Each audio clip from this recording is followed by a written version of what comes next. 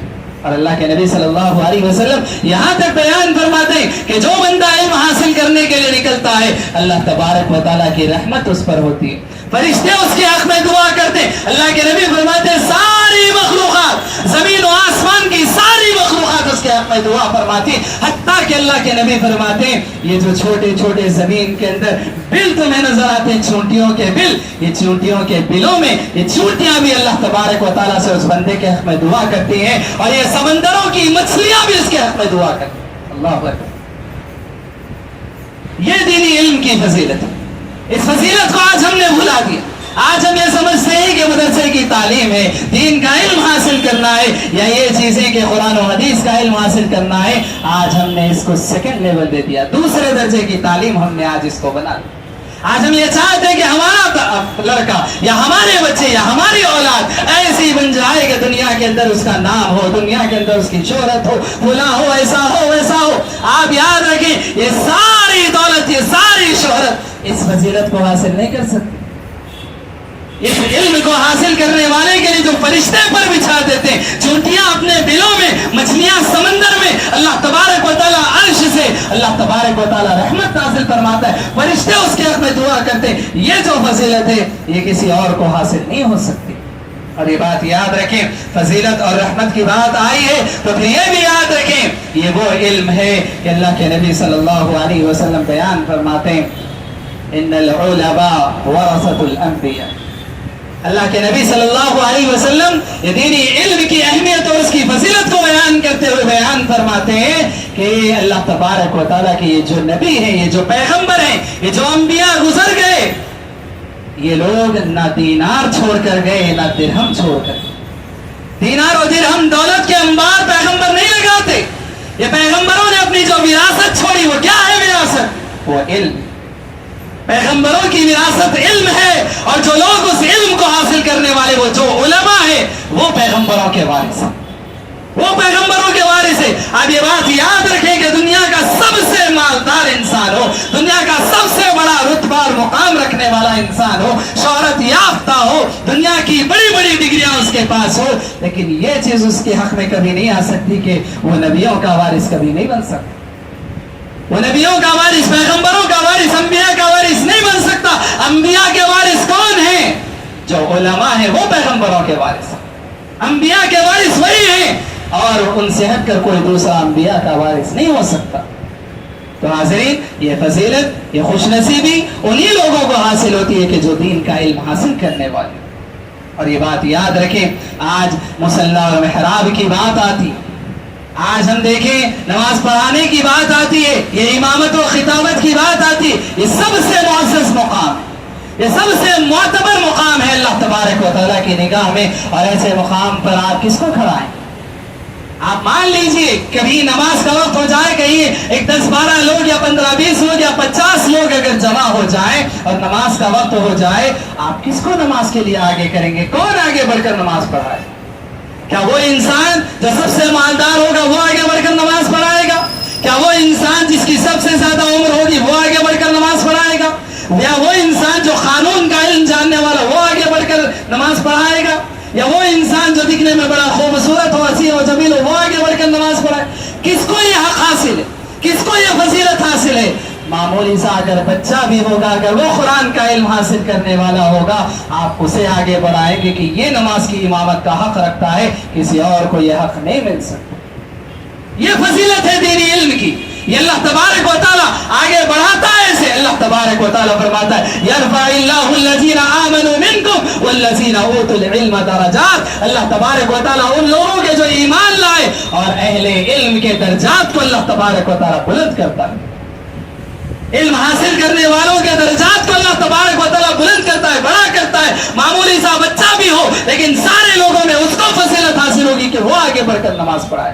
یہ دنیاوی عزت احترام اللہ تبارک و تعالیٰ عطا فرماتا ہے. اتنی ہی بات نہیں, یاد رکھیں اس دنیا سے انسان گزر جائے گا, اس مرحلے سے انسان گزر جائے گا. اللہ کے نبی صلی اللہ علیہ وسلم قبر میں جب جنگیں ہوا کرتی تھی, ایک جنگ کے موقع پر اللہ کے نبی صلی اللہ علیہ وسلم نے دیکھا کہ بہت سارے شہداء ہیں اور جو صحابہ زندہ ہیں ان کے اندر اتنی طاقت و قوت نہیں کہ وہ ہر کسی کے لیے ایک ایک قبر الگ الگ کھود سکیں. کچھ قبریں کھودی گئیں. اللہ کے نبی صلی اللہ علیہ وسلم نے حکم دیا کہ جو حافظ قرآن ہو یا جس کو قرآن زیادہ یاد ہو اس سے پہلے دفن کیا جائے, اسے پہلے دفن کیا جائے. اللہ کے نبی صلی اللہ علیہ وسلم نے یہ مقام عطا فرمایا. اتنا ہی نہیں بلکہ ہم اس دنیا سے گزر جائیں, اخروی مرحلے میں ہم چلے جائیں, آخرت کی بات آپ یاد رکھیں. اللہ کے نبی صلی اللہ علیہ وسلم بیان فرماتے ہیں کل قیامت کے روز اللہ تبارک و تعالیٰ ان لوگوں کو حکم دے گا کہ جو قرآن کریم کا علم حاصل کرنے والے یا قرآن کریم جن کو یاد ہوگا, اللہ تبارک و تعالیٰ حکم دے گا کہ قرآن پڑھتے جاؤ اور درجات کو بلند چڑھتے جاؤ. یہ حکم کس کے لیے ہوگا؟ جس کو علم حاصل ہوگا, جو قرآن و حدیث کا علم رکھنے والے, جس کو قرآن یاد ہوگا انہیں درجات بلند کیے جائیں گے, ان کے درجات بلند ہوگے. تو حاضرین یہ بہت بڑی فضیلت ہے, یہ بہت بڑی فضیلت ہے. دنیا میں بھی مقام و مرتبہ, آخرت میں بھی مقام و مرتبہ, درجات میں بلندی. دنیا میں بھی اللہ تبارک و تعالیٰ مقام عطا فرمائے گا, آخرت میں بھی اللہ تبارک و تعالیٰ مقام عطا فرمائے گا. کیوں؟ کیونکہ وہ علم ہے کہ جو اللہ اور اس کے رسول کا دیا ہوا علم ہے, یہ اللہ اس کے رسول کا دیا ہوا علم ہے. اور یہ بھی یاد رکھیں کہ دنیا کے اندر جتنی نعمتیں ہمیں ملتی ہیں, جتنی چیزیں ہمیں حاصل ہوتی ہیں, یہ سب ختم ہو جانے والی, یہ سب ختم ہو جانے والی ہے. کوئی چیز باقی رہنے والی نہیں ہے. اگر کوئی چیز باقی رہنے والی ہے, اللہ کے نبی صلی اللہ علیہ وسلم نے حدیث میں یہ بات بیان فرمائی, اذا مات الانسان انقطع عنہ عمل. جب انسان اس دنیا سے گزر جاتا ہے, انتقال ہو جاتا ہے, تو ساری چیزیں اس سے منقطع ہو جاتی ہیں, دور ہو جاتی ہیں, کٹ جاتی ہے اس سے وہ ساری چیزیں, الا من سلف.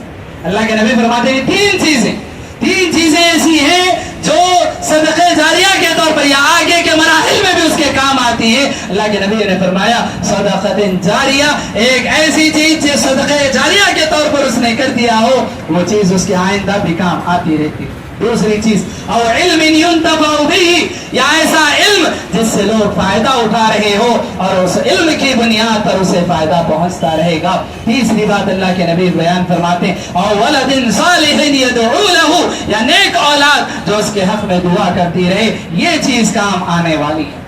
تو ان چیزوں میں ایک علم بھی ہے جو انسان کے دنیا سے گزر جانے کے بعد بھی باقی رہتا ہے. یہ دولت ختم ہو جائے گی, یہ شہرت ختم ہو جائے گی, یہ مقام و مرتبہ ختم ہو جائے گا, یہ حسن و جمال ختم ہو جائے گا, یہ روب و دبدبہ ختم ہو جائے گا, سب اسی دنیا کے اندر ختم ہو جانے والا ہے.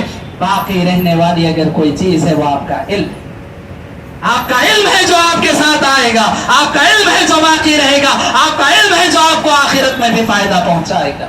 تو حاضرین یہ چیز باقی رہنے والی ہے.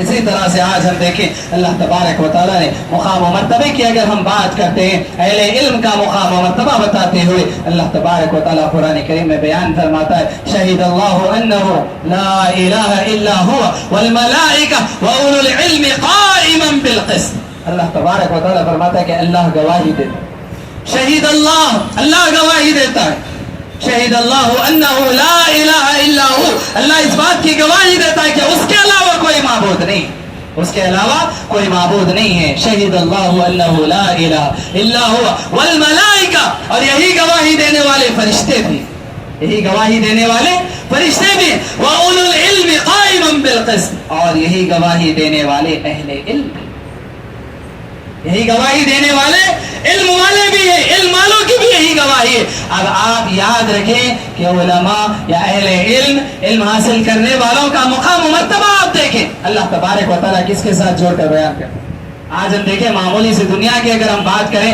کسی لیڈر کے ساتھ, کسی فلاں کے ساتھ, بڑے آدمی کے ساتھ, عزت و شہرت یافتہ آدمی کے ساتھ اگر کسی کا نام آ جائے, وہ کہتا ہے کہ دیکھو میرا نام یہاں ہے, میرا نام یہاں چھپا ہے, فلاں جگہ میرا نام آیا, کسی ڈگری میں میرا نام آیا, فلاں جگہ میرا نام آیا. آج انسان یہ کہتا ہے. آپ دیکھیں اہل علم کا, علم حاصل کرنے والوں کا نام اللہ تبارک و تعالیٰ کس کے ساتھ پیش کرتا ہے؟ اللہ تبارک و تعالیٰ فرماتا ہے اللہ نے گواہی دی, فرشتوں نے گواہی دی اور اہل علم نے گواہی. اہل علم کو کس کے ساتھ چھوڑ کر بیان کیا گیا؟ اللہ کے ساتھ, فرشتوں کے ساتھ, ان کے ساتھ اللہ تبارک و تعالیٰ نے ذکر فرمایا. اللہ اکبر, کتنی بڑی خوش نصیبی کی, کتنی بڑی سعادت کی بات ہے. اور بات اگر فضیلت کی ہے تو یہ بھی سن لیں, اللہ کے نبی صلی اللہ علیہ وسلم حدیث میں بیان فرماتے ہیں فضل العالم علی العابد, فضل العالم علی العابد. اللہ کے نبی صلی اللہ علیہ وسلم بیان فرماتے ہیں ایک عالم کی فضیلت ایک عابد انسان پر, عالم کی فضیلت ایک عابد انسان پر. عابد کسے کہتے ہیں؟ عبادت گزار, جو دن رات اللہ کی عبادت میں لگا رہتا ہے. ایک جاہل سے یا اسی طرح سے ایک ظالم برے فاسق فاجر سے نہیں دی جا رہی ہے. کس کا مقابلہ کرایا جا رہا ہے؟ ایک عالم ہے, ایک عابد ہے, عبادت گزار انسان ہے. دونوں کا مقابلہ کراتے ہوئے اللہ کے نبی صلی اللہ علیہ وسلم بیان فرماتے ایک عبادت گزار انسان پر ایک عالم کو ویسے ہی فضیلت حاصل ہے جیسے کفضل القمر لیلۃ البدر علی سائر النجوم. اللہ کے نبی فرماتے جیسے 14ویں کے چاند کو سارے ستاروں پر جو فضیلت حاصل ہے ویسے ہی ایک عالم کو ایک عابد پر فضیلت حاصل. 14ویں کا چاند, آپ دیکھیں 14ویں کا چاند وہ چاند ہوتا ہے جو پورا مکمل ہوتا ہے, کتنا خوبصورت وہ نظارہ ہوتا ہے, حسین منظر ہوتا ہے, اور اس کے سامنے آپ دیکھیں سارے ستارے پھیکے پڑ جاتے ہیں, سارے ستارے پھیکے نظر آتے ہیں. اللہ کے نبی فرماتے ہیں ویسی ہی مثال ایک عالم کی ہے کہ عابد انسان پر اس کو ویسی ہی فضیلت حاصل ہے جیسے سارے ستاروں میں 14ویں کے چاند کو جو فضیلت حاصل ہے ویسے ہی عابد انسان پر عالم انسان کو ویسی فضیلت حاصل.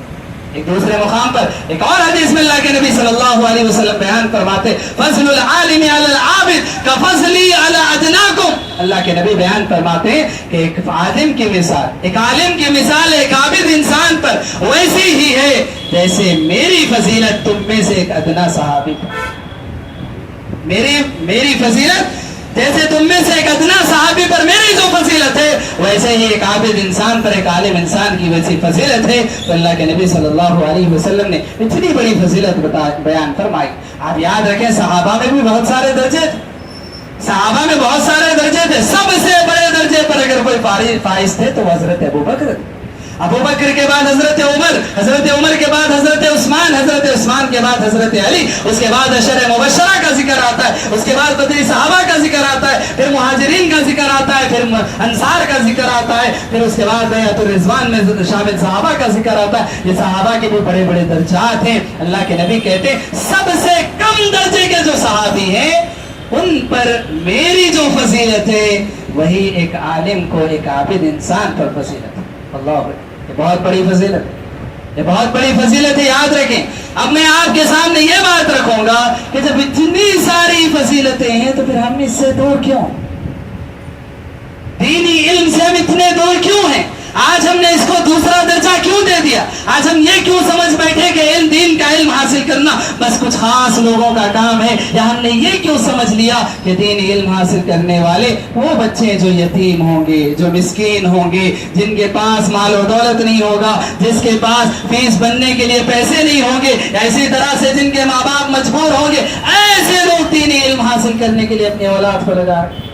نعوذ باللہ.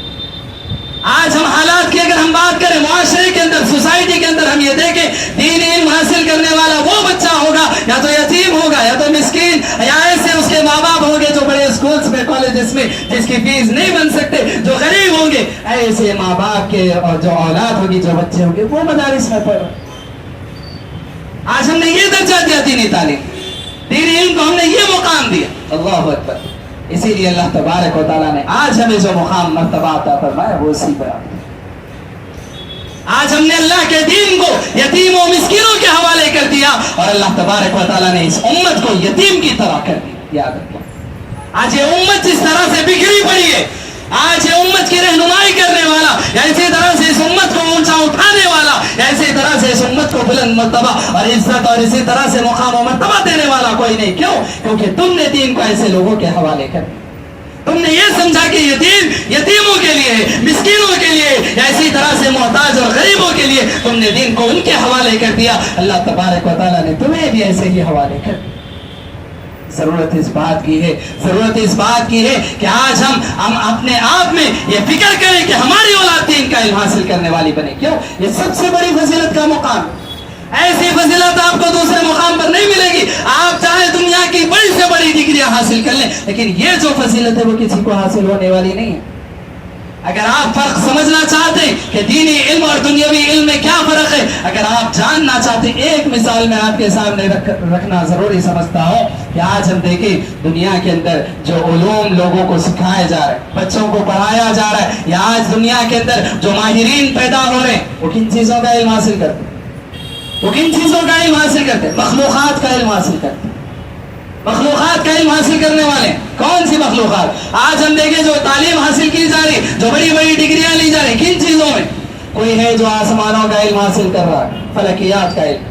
کوئی ہے جو زمینوں کا علم حاصل کرنے میں لگا ہوا ہے. کوئی ہے پہاڑوں کا، کوئی ہے درختوں کا، جھاڑوں کا، اسی طرح سے کوئی پھل پودوں کا، اسی طرح سے کوئی جانوروں کا، چرندوں پرند کا. ان چیزوں میں لوگ اپنا علم حاصل کرنے میں، ماہر بننے میں لگے ہوئے. اس سے آگے اگر بڑھ کر دیکھتے ہیں انسانوں کا علم حاصل کرنے میں، انسان ہے، انسان کی ساخت کیسی ہے، اس کا جسم کیسا ہے، اور اس چیز میں علم حاصل کرنے میں کہ اس کی آنکھ کا علم حاصل کیا جا رہا ہے، اس کے کان کا علم حاصل کیا جا رہا ہے، گلے کا علم حاصل کیا جا رہا ہے، رگوں کا، ہڈیوں کا، ہر چیز کا. یہ جتنے سارے علوم آپ کو آج دنیا میں نظر آ رہے، یہ ساری مخلوقات کا علم، اللہ کی پیدا کی ہوئی چیزوں کا علم ہے.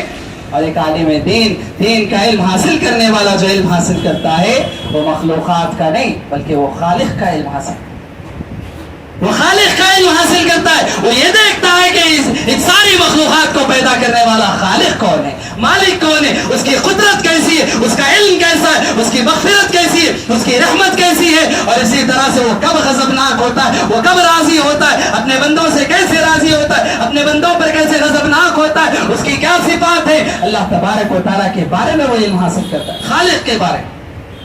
اب آپ سے اگر میں سوال کروں کہ خالق کا علم یہ زیادہ افضل ہے یا مخلوقات کا جو علم ہے وہ زیادہ افضل ہے، آپ خود فیصلہ کریں. دونوں میں فرق آپ سمجھنے کی کوشش کریں. یہ دنیا میں علم جتنے علوم سکھائے جا رہے ہیں یہ ساری مخلوقات کے علم ہے، خالق کا علم آپ کو اس میں نہیں ملے گا. اگر خالق کا علم حاصل کرنے والا ہوگا وہ دینی علم حاصل کرنے والا طالب علم ہوگا جو خالق کا علم حاصل کرے گا.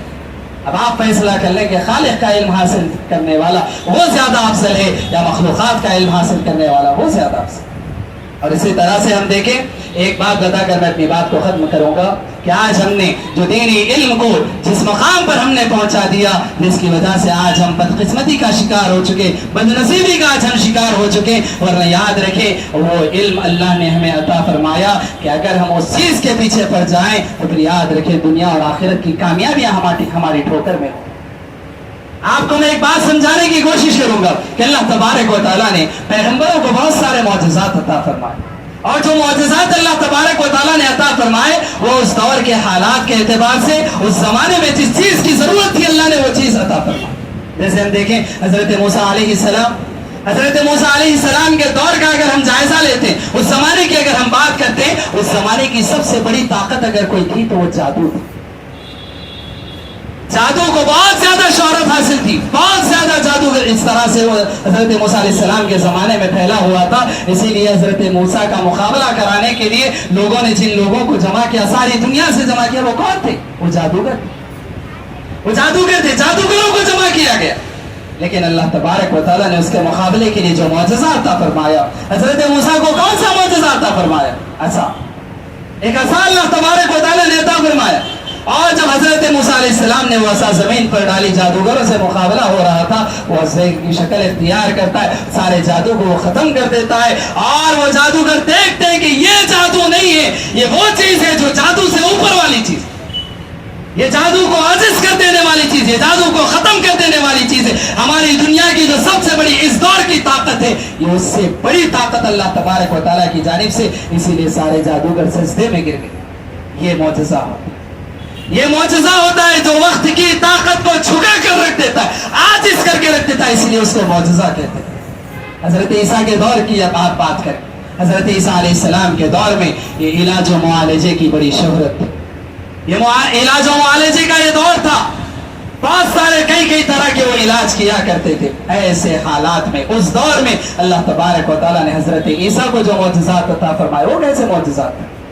ایسے معجزات تھے، آج ہم دیکھیں کوڑ کا مریض، برس کی بیماری کا مریض، یا اسی طرح سے پیدائشی اندھا جو ہوتا ہے، آج بھی دنیا کے اندر اس کا علاج نہیں ہے، آج بھی دنیا کے اندر ان بیماریوں کا علاج نہیں ہے، اور حضرت عیسیٰ علیہ السلام ان بیماروں پر اپنا ہاتھ پھیرتے تھے اور اللہ تبارک و تعالیٰ کی جانب سے شفا مل جاتی تھی اللہ تبارک و تعالیٰ کی جانب سے۔ حد تو یہ کہ آپ یقین کریں اس بات پر، حضرت عیسیٰ علیہ السلام ایک لاش پڑی ہوتی، اس لاش پر اپنا ہاتھ پھیرتے اللہ کا نام لے کر اور وہ لاش زندہ ہو جاتی اور کھڑے ہو جاتے۔